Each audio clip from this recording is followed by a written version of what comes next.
में पहला ही टॉपिक है थ्योरी ऑफ इक्वेशन। उसको हम लोग 3-4 जो है कवर करेंगे लेक्चर में। तो आज जो है उसका पहला लेक्चर स्टार्ट करते हैं थ्योरी ऑफ इक्वेशन का।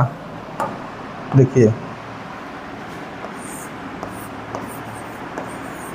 Theory of equation. तो इस चैप्टर का, इस टॉपिक का नाम जो है थ्योरी ऑफ इक्वेशन से शुरू हुआ है। तो सबसे पहले इक्वेशन के बारे में समझेंगे हम लोग कि इक्वेशन क्या होता है। तो इक्वेशन की शुरुआत जो है हम लोग समझेंगे कि पॉलिनोमियल क्या होता है। इक्वेशन से पहले आता है पॉलिनोमियल। पॉलिनोमियल तो सभी लोग लगभग इसके बारे में जानते होंगे कि पॉलिनोमियल क्या होता है। An algebraic expression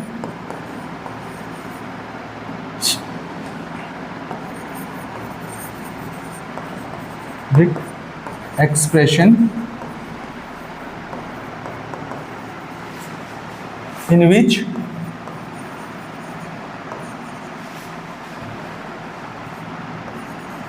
variables have only non-negative integers। कहने का अर्थ यह है कि नॉन नेगेटिव इंटीजर्स होना चाहिए जो हमारा पॉलिनोमियल है। कोई भी एल्जेब्रिक एक्सप्रेशन, जैसे मान लेते हैं x² + 2x और +5, इसमें जो हमारा वेरिएबल है वो x है, यहाँ भी x है।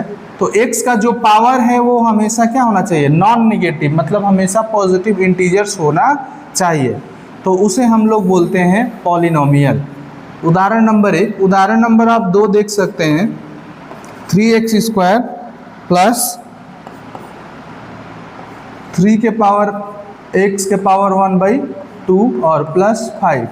इसमें देखिए आप लोग कि ये जो दिया हुआ है पॉलिनोमियल, इस जो हमारा वेरिएबल दिया है उस वेरिएबल का पावर यहाँ पे देखिए 1/2 है। ये फ्रैक्शन है, इंटीजर्स नहीं है। तो इसका मतलब यह जो है पॉलिनोमियल नहीं होगा। पॉलिनोमियल तभी होगा जब जो वेरिएबल है उसका पावर जो है आपका क्या मिले?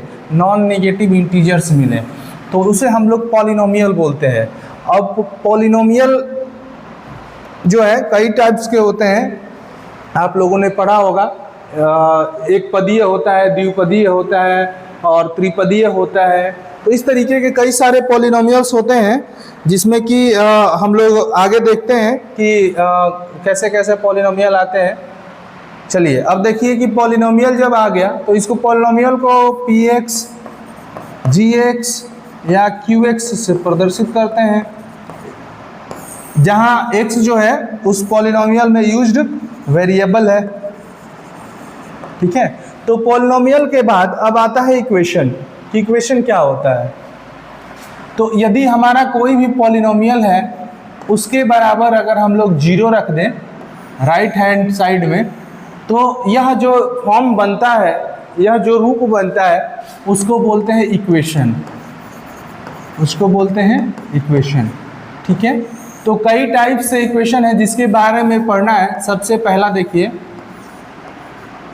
Equation in one variable, linear equation. Linear equation in one variable. Linear equation in one variable, ये क्या होता है? इसका फॉर्म क्या होता है? ax + b = 0 होता है। तो यहाँ से अगर हमें x की वैल्यू निकालनी है तो जो x की वैल्यू होगी वही इसका सॉल्यूशन कहलाता है। तो आप x की वैल्यू निकालना होगा तो इजीली x = निकाल सकते हैं, x = -b/a। तो ये जो है सॉल्यूशन कहलाता है, या इसी को रूट भी बोलते हैं। सॉल्यूशन या इसी को रूट भी बोलते हैं। ठीक है, दूसरा linear equation in pair of linear equation. Linear equation in linear equation in two variable,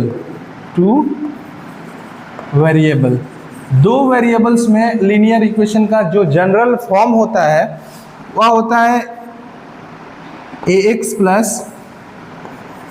by plus c equal to 0।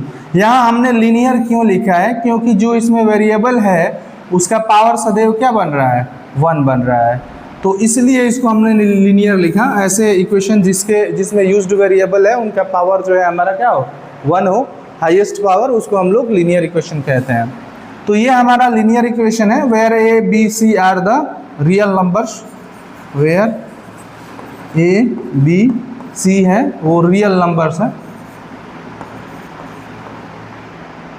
Numbers, ठीक है।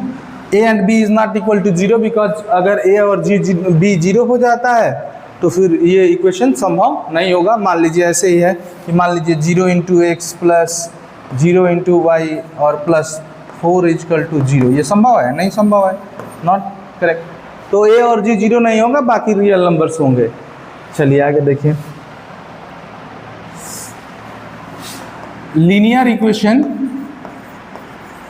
Linear pair of linear equation, pair of linear equation in two variable, दो variable में pair जो होता है वो इस form में होता है a1 x plus b1 y plus c1 equal to 0। दूसरा a2 x plus b2 y plus c2 equal to क्या होता है? 0 होता है। यहाँ से हम देखते हैं कि देखिए ये दो इक्वेशन हो गया। हाँ, अब जो है ये दोनों इक्वेशन एक लाइन को रिप्रेजेंट करते हैं। ये जो है हमारा लीनियर इक्वेशन, इट रिप्रेजेंट्स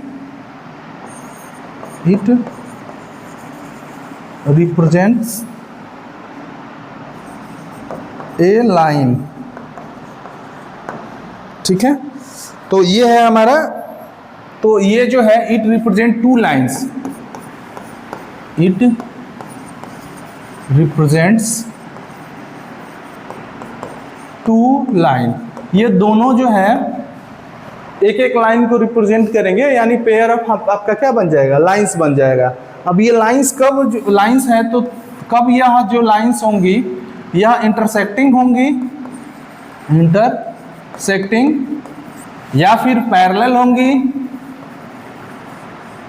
या कोइंसिडेंट होंगी, मतलब एक दूसरे पे ओवरलैप हो जाएंगी। तो इसके कंडीशन है, देखिए इंटरसेक्टिंग ही होगा तब जब a1 upon a2 is not equal to b1 upon b2 हो। अगर ये कंडीशन होल्ड करता है तो वो लाइंस जो है intersecting lines कहलाएंगी।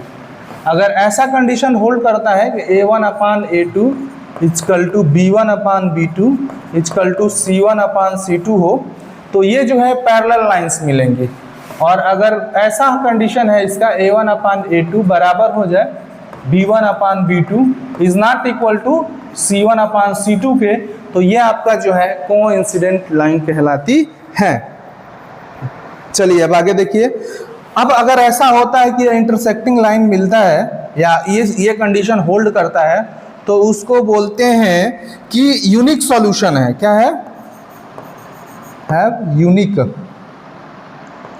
Unique solution, only one solution, या डिस्टिंक्ट सॉल्यूशन कह देंगे। मेनी सॉल्यूशन यहाँ पे बोलते हैं, मेनी सॉल्यूशन। सॉल्यूशन का मतलब एक्स और वाई का वह वैल्यू जो दिए गए आपके ये इक्वेशन को सेटिस्फाइड करे। यहाँ पे नो सॉल्यूशन बोलते हैं, नो सॉल्यूशन। जैसे एग्जांपल ले सकते हैं, एग्जांपल आप लोग देखिए, जैसे एग्जांपल के रूप में देखिए यहाँ 2x plus 3y plus 6 equal to आपका 0, यहाँ x plus 3y plus 6 equal to 0। अब ये बताइए कि तीनों में से कौन है, इंटरसेक्टिंग लाइन है, पैरेलल लाइन है, कोइंसिडेंट लाइन है, कौन सी लाइन है, या फिर यूनिक सॉल्यूशन एग्जिस्ट करता है, one solution many solution exist करता है कि नो सॉल्यूशन एग्जिस्ट करता है। तो इसको सॉल्व करने के लिए A1 हम यहाँ 2 ले लेंगे, B1 जो है हमारा 3 है और C1 कितना है 6 है, A2 जो है हमारा 1 है और B2 जो है हमारा क्या है 3 है यहाँ से भी, और C2 जो है देखिए यहाँ पे क्या दिया है 6 दिया है। देन हम चेक करेंगे तो ये देख रहे हैं कि A1 upon A2 is not equal to B1 upon B2। क्यों? क्योंकि A1 अपान A2 जो मिल रहा है वाई, बिकॉज A1 अपान जो A2 है हमारा मिल रहा है 2 अपान 1 दैट इज 2, और B1 अपान B2 जो मिल रहा है हमारा क्या मिल रहा है 3 अपान 3 दैट इज 1। तो ये दोनों का भी बराबर हो ही नहीं सकते हैं, तो not equal to 0, not equal to यह है। इसका मतलब इट रिप्रेजेंट इंटरसेक्टिंग लाइन, क्या लिख देंगे इंटरसेक्टिंग लाइंस, या इसी को लिख देंगे अगर यही पूछेगा तो यूनिक सॉल्यूशन या यूनिक सॉल्यूशन बोलेंगे। ठीक है, इस तरीके से समझ गए आप। देखिए नेक्स्ट एक और एग्जांपल लेके आप लोग स्वयं से चेक कर सकते हैं।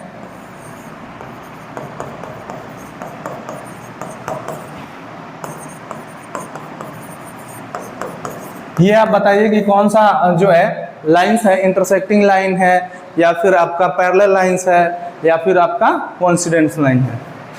तीसरा एक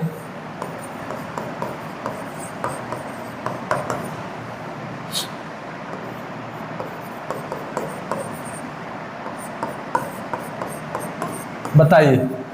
तो इस तरीके से आप बता सकते हैं कि कौन सी लाइन इंटरसेक्टिंग लाइन है, कौन सी लाइन क्या है। अब देखिए इन दो जो हमारा इक्वेशन है, ये इक्वेशन जो हमारा पेयर ऑफ लीनियर इक्वेशन है, इसको सॉल्व करने के लिए कई सारे तरीके हैं, कई सारे मेथड है, जिसमें से आप जानते होंगे कि सॉल्यूशन मेथड में क्या क्या है इसके पेयर ऑफ लीनियर इक्वेशन। इसको देखिए, इसको मैं यहाँ पे मिटाता हूँ और चलिए आप देख सकते हैं इसको।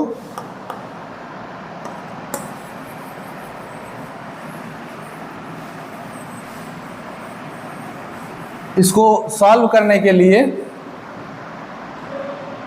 सॉल्यूशन जो मेथड्स हैं वो क्या क्या है, सॉल्यूशन मेथड के भी डिस्कशन कर लेते हैं कि कैसे इसको सॉल्व किया जाता है।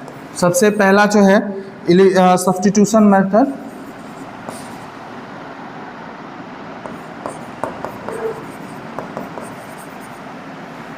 मेथड और दूसरा जो है एलिमिनेटिंग मेथड,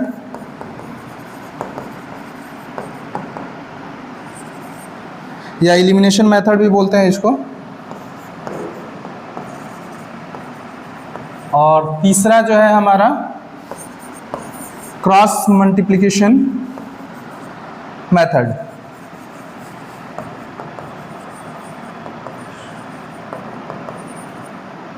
तो आप लोग इसको पढ़े होंगे तीनों को, या नहीं पढ़े होंगे तो एक बार वॉच कर लीजिएगा इस सही से। हमें ये नहीं पूछेगा किस मेथड से करना है।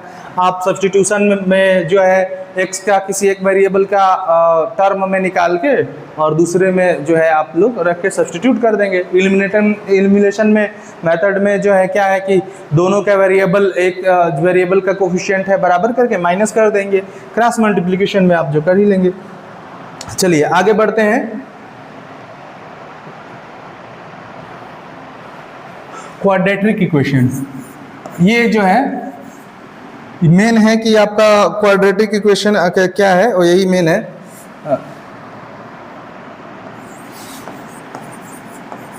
Quadratic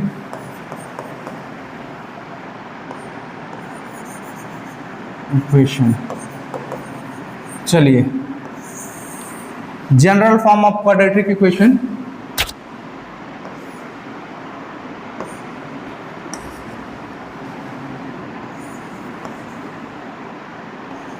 general form of quadratic equation ax square plus bx plus c equal to 0 where a b c r belongs to r, r का मतलब real number, and a is not equal to 0. Why? Because if a is equal to 0, then x square term will be 0 and it will become linear equation. यह जो है अगर a 0 हो जाता है तो हमारा ये टर्म मिलेगा और ये आपका लीनियर बनेगा, ना कि क्वाड्रेटिक. चलिए, तो क्वाड्रेटिक इक्वेशन को सॉल्व करने के लिए आप लोगों ने पढ़ा होगा क्वाड्रेटिक फार्मूला, जिसको आप श्रीधराचार्य फार्मूला भी कहते हैं. तो श्रीधराचार्य फार्मूला में जो है आपका आता है कि इसको बोलते हैं क्वाड्रेटिक फार्मूला.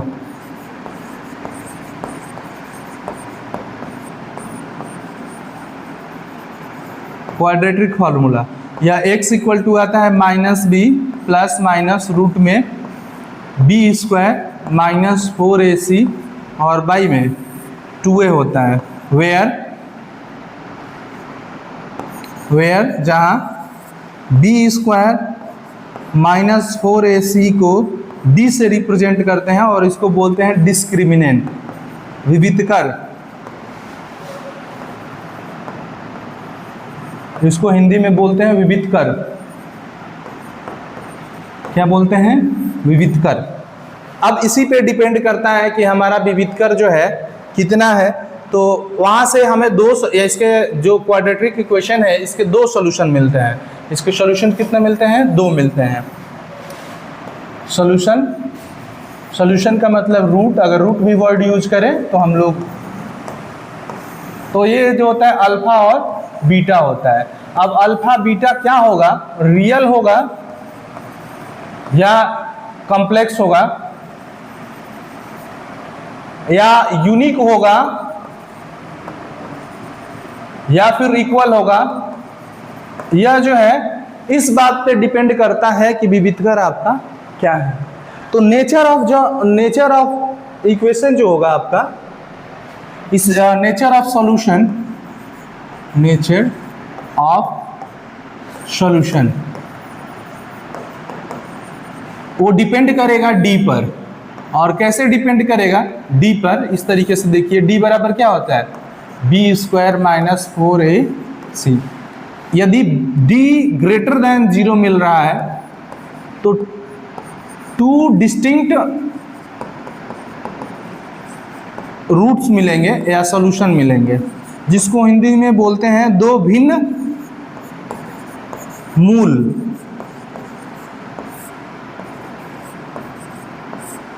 ठीक है. यदि d इजकल टू 0 है, यहाँ पे एक बराबर दो बराबर सॉल्यूशन मिलेंगे, 2 बराबर मूल, और ये दोनों मूल वास्तविक होते हैं, रियल नंबर के होंगे. ठीक है. और अगर ऐसा होता है कि जो d है वह b स्क्वायर माइनस 4ac है और वह जो है लेस देन 0 मिल जाए, यानी निगेटिव मिल जाए, तो यहाँ पे हम लोग लिखते थे नो रियल रूट्स. तो रियल रूट्स नहीं मिलेंगे तो क्या मिलेगा? तो कॉम्प्लेक्स, या इसी को बोलते हैं इमेजिनरी रूट. Imaginary root. तो इस तरीके से आप नेचर ऑफ सॉल्यूशन देख सकते हैं. अगर जो है हमारा 2 डिस्टिंक्ट रूट्स मिल रहा है तो रूट्स को हमने अल्फा और बीटा से डिनोट किया है, यहाँ पे अल्फा एंड बीटा. तो इन दोनों में अब क्या रिलेशन है उनको देखते हैं. देखिए, relation between alpha and beta. Alpha and beta, alpha क्या है आपका? रूट्स है, मतलब मूल है द्विघात समीकरण का. तो इस दिए गए द्विघात समीकरण का 2 मूल मैंने मान लिया है, एक अल्फा माना है, दूसरा बीटा माना है. तो उन दोनों में क्या रिलेशंस है इसको देखिए. Alpha plus beta minus b upon a होता है, alpha into beta is equal to c upon a होता है।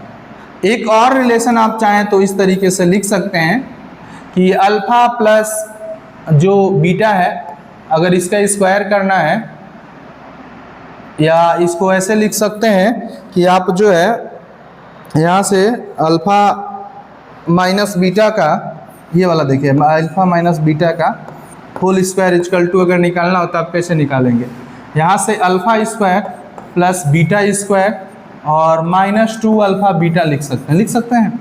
यहाँ से इसको लिख सकते हैं alpha square plus beta square plus 2 alpha beta, 2 जोड़ दिया और उतना ही घटा दिया, -4 अल्फ़ा बीटा, तो कोई अंतर नहीं पड़ेगा। यहाँ 2 और 4 जोड़ेंगे तो -2 भी मिल जाएगा।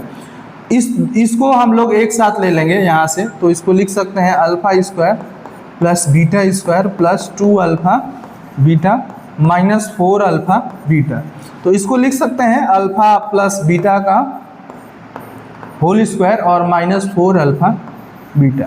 ये आपके जो है रिलेशन है इन अल्फ़ा और बीटा में। 3 रिलेशन है, इन तीनों रिलेशन का जो है यूज आएगा आगे जो क्वेश्चन हम लोग सॉल्व करेंगे उसमें। अब देखिए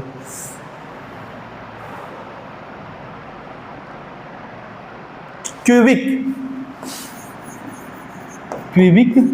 इक्वेशन।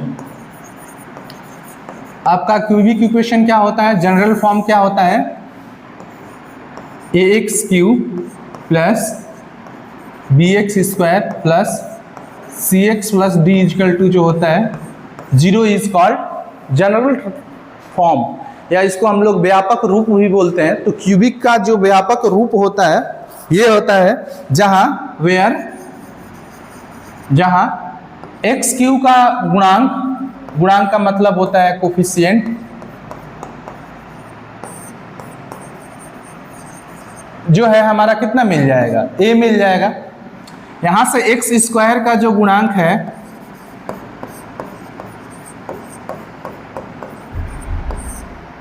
वो आपका b मिलेगा। वैसे ही x का गुणांक जो है हमारा वो c मिल जाएगा, और d जो है हमारा कांस्टेंट टर्म है जिसको अचर बोलते हैं, अचर पद, ठीक है। तो ये जो है हमारा क्यूबिक इक्वेशन है, तो इसके सॉल्यूशन मान लेते हैं। सॉल्यूशन का मतलब होता है मूल अल्फा बीटा गामा, 3 घात का समीकरण है, तो इसके जो है सॉल्यूशन 3 मिलेंगे, ठीक है। अब वो 3 में से कौन रियल होगा, कौन सा जो है रियल नहीं होगा, वो हम लोग आगे देखेंगे। तो अभी के लिए बस समझते हैं कि इसके रूट 3 होंगे, जिसको मैंने अल्फा बीटा गामा मान लिया है। तो अब इन रूट्स के बीच का जो रिलेशंस है वो हमें देखने हैं। रिलेशन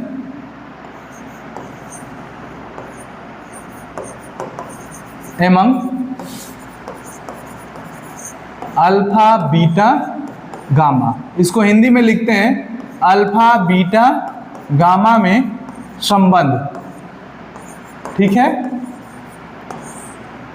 कई बच्चे बोले हैं, मैसेज आया है कि आप जो है इंग्लिश के साथ साथ हिंदी में भी बताइए। तो हम लोग आज से अब से बाइलिंगुअल पढ़ेंगे, हिंदी और इंग्लिश दोनों में कवर अप करेंगे। हमारी कोशिश रहेगी कि हिंदी के सारे वर्ड्स लगभग हम बोल दें, बता दें। तो आप लोग जो है हिंदी इंग्लिश से ना घबराएं। चलिए, alpha plus beta plus gamma, इसको बोलते हैं sum of roots. Sum of roots Hindi में होता है मूलों का योग। ये होगा आपका -b/, ये होता है पहला। दूसरा alpha into beta, b plus beta into gamma plus gamma into alpha equal to c/a। Third number alpha into beta into gamma equal to -d/a, where a is not equal to 0। A जो है 0 नहीं होना चाहिए। क्यों? क्योंकि अगर ए 0 होगा तो आपका ये क्यूबिक इक्वेशन नहीं होगा, क्वाड्रेटिक इक्वेशन हो जाएगा। तो इस तरीके से आप जो है देख सकते हैं कि ये जो है हमारा क्यूबिक इक्वेशन की थ्योरी जो है कंप्लीट हुई। अब इसमें कुछ नोट्स हैं कि आप जो है अगर हमारा ये कहता है कि x is a solution of px, कोई जनरल आपका दिया है पॉलिनोमियल, तो कह रहा है कि यदि if x is equal to a होगा then x minus a is a factor of px। कह रहा है कि अगर x बराबर a पर px की वैल्यू 0 हो जाए तो इसका मतलब x माइनस a जो होगा फैक्टर होगा। मतलब देखिए क्या कह रहा है यहाँ पे, pa is equal to 0 implies that x minus a is a factor. ये कह रहा है आपका, सिंपल सी बात है। या फिर x माइनस a जो है आपका फैक्टर है, देन x माइनस a जो है is a factor of px, then x minus a is equal to 0 implies x is equal to a। इसका यूज करके हम लोग आगे के क्वेश्चन को सॉल्व करेंगे। चलिए देखते हैं एग्जांपल्स, कुछ क्वेश्चन को सॉल्व करते हैं। चलिए देखिए, द इक्वेशंस इतना and 6x minus 12 plus 15 have no solution. दिया है कि एक समीकरण दिया है, दो समीकरण हमें कौन से समीकरण फॉर्म में दिए हैं आप स्वयं से जांच कर सकते हैं। अभी हमने पढ़ाया माइनस के वाई प्लस 7 इजकल टू 0 है, और दूसरा है 6x माइनस 12y और प्लस 15 इजकल टू 0। तो for no solution, for no solution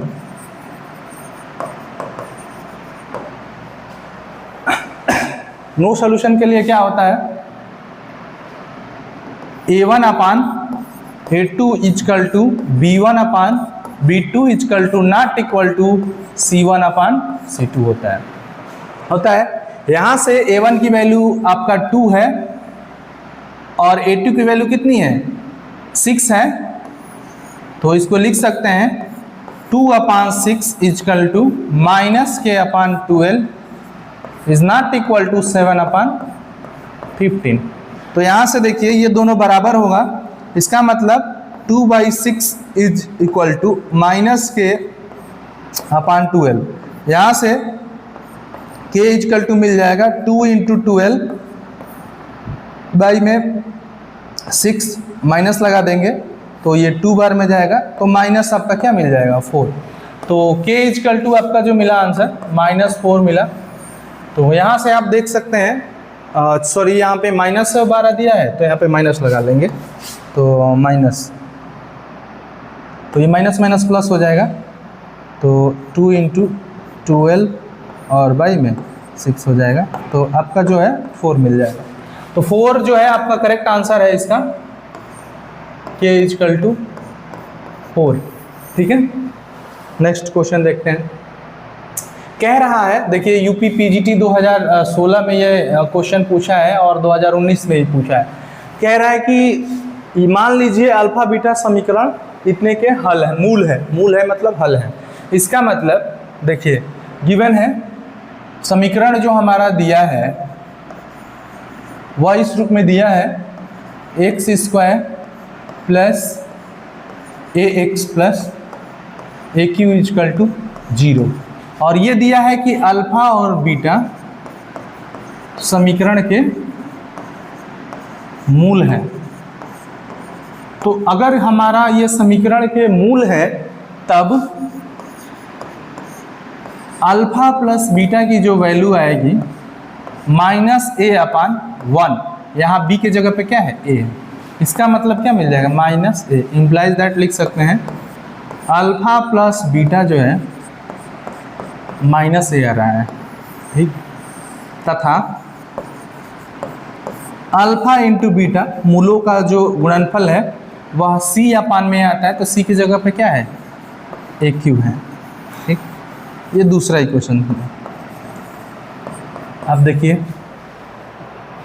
कह रहा है कि यदि अल्फा बीटा परवलय इतना पर स्थित हो, अगेन ये भी कंडीशन दिया है,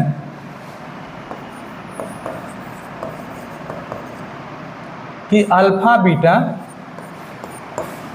परवलय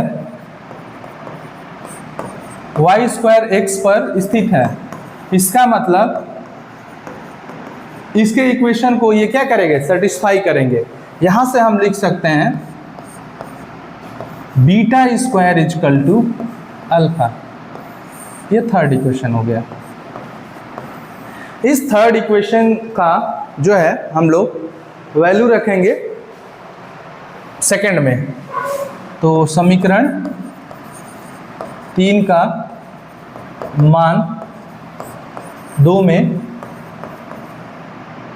रखने पर, अगर हम लोग 2 में रखेंगे तो यहाँ से मिलेगा alpha into beta, a cube मिल रहा है, तो अल्फा की वैल्यू रख दीजिए। तो beta square into beta is equal to a cube मिल रहा है। यहाँ से बीटा क्यू इजकल टू आपका मिलेगा अल्फा ए का क्यू। यहाँ से बीटा की जो वैल्यू मिल गई वो हमारा ए मिल गया। जब बीटा की वैल्यू ए मिली तब जो है हम इसमें रख देंगे अल्फा। तो यहाँ से देखिए beta is equal to a, beta is equal to a समीकरण 1 में रखने पर,